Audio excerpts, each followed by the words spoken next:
Good morning. This morning's gospel is the famous story of Thomas, who would not take the word of his friends that Jesus had risen from the dead and appeared to them. So Jesus comes back to them the following week, and Thomas says, "I will not believe unless I can put my finger in his wounds and put my hand in his side." So Jesus just offers himself up and says, "Go ahead, Thomas, see?" And Thomas has this wonderful, for some reason this year, it's Thomas's aha moment that has really stayed with me, because you can almost see him putting his finger in and then his face just lighting up. My Lord and my God. It's like an awakening, a wonderful, beautiful moment for him.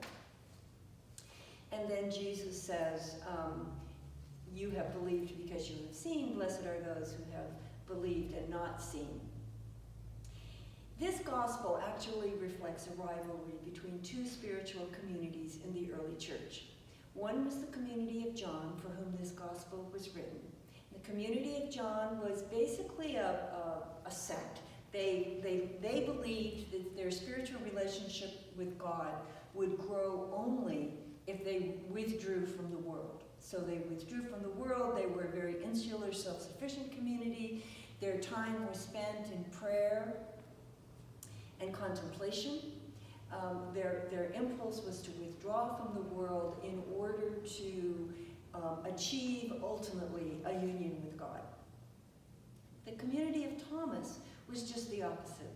They believed that they could have a relationship with God only by engaging in the world.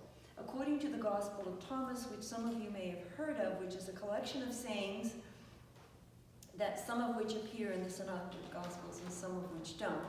But according to that gospel, Jesus was human. He was an enlightened human being.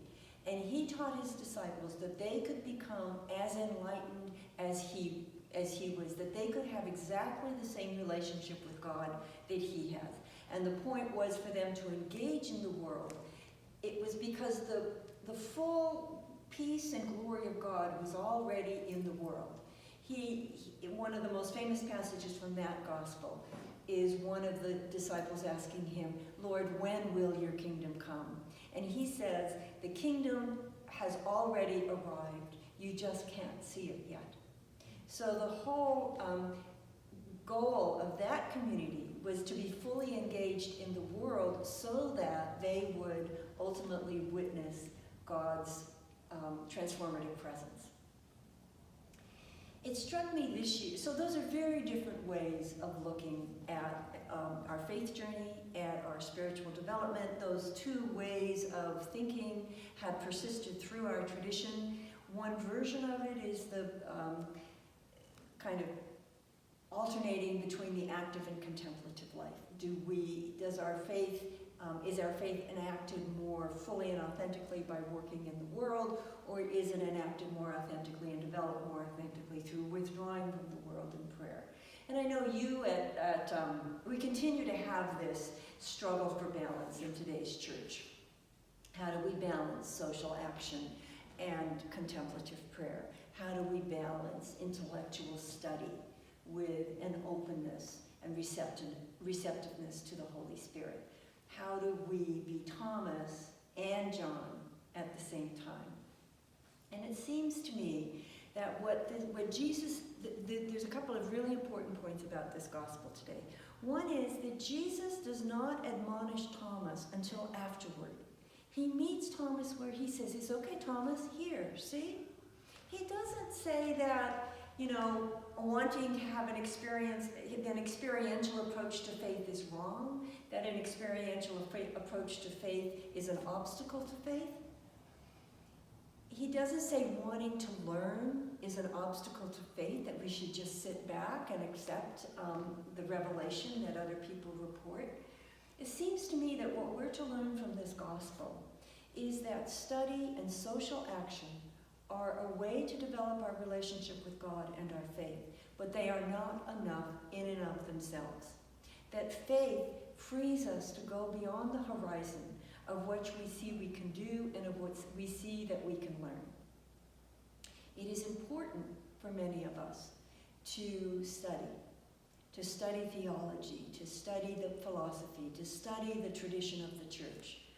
What we need to remember is that that's not enough. That will take us to a point where we need to be open to the Spirit that we have not anticipated. Similarly, we need to be active in the world and participating in God's transformation of the world.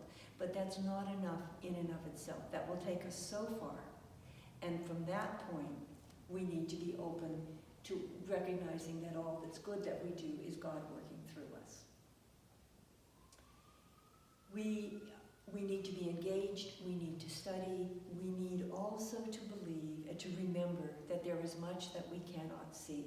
And the closing words of John's Gospel remind us this, that remind us that faith is not blind.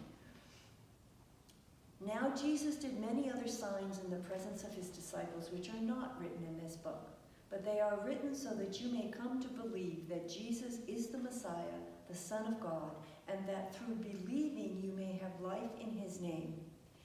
Faith gives us eyes to see and ears to hear what is not otherwise obvious to us. It doesn't mean just sit with our eyes open and our ears open. It means being fully engaged in this world, in the brief life that we have, because there will always be the moment of surprise. There will always be the not knowing.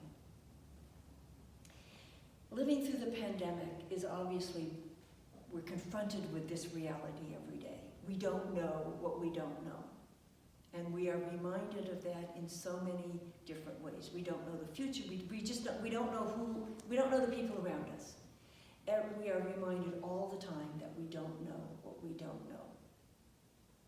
This is humbling.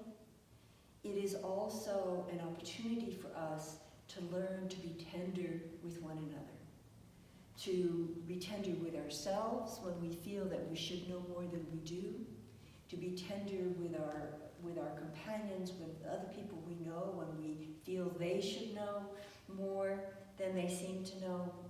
It is that humbleness and tenderness with which Jesus greeted Thomas. This gospel teaches us to welcome one another and to welcome the world.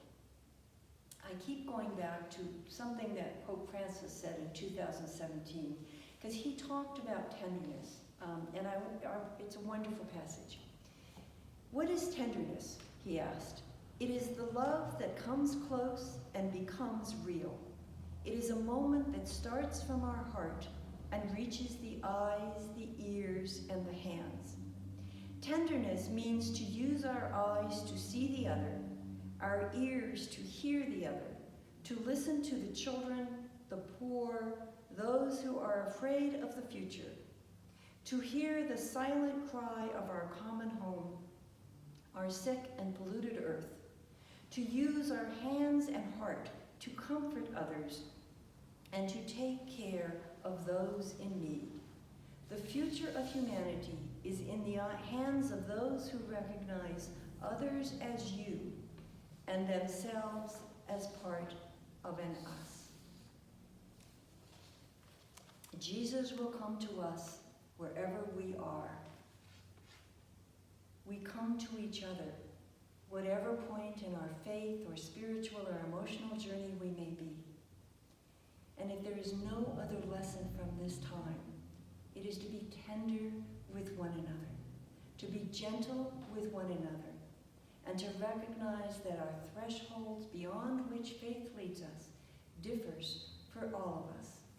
But there is a threshold beyond which it is through faith that we will see, it is through faith that we will hear, it is through faith that we will have the life that has been given to us, the resurrection of Jesus Christ.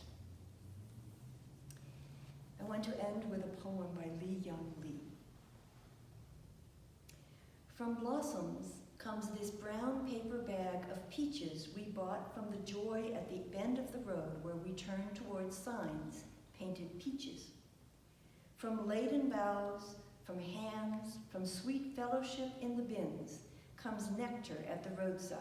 Succulent peaches we devour, dusty skin and all, comes the familiar dust of summer, dust we eat. Oh, to take what we love inside, to carry within us an orchard, to eat not only the skin, but the shade, not only the sugar, but the days, to hold the fruit in our hands, adore it, then bite into the round jubilance of peach. There are days we live as if death were nowhere in the background, from joy to joy to joy, from wing to wing, from blossom to blossom, to impossible blossom, to sweet, impossible blossom. Amen.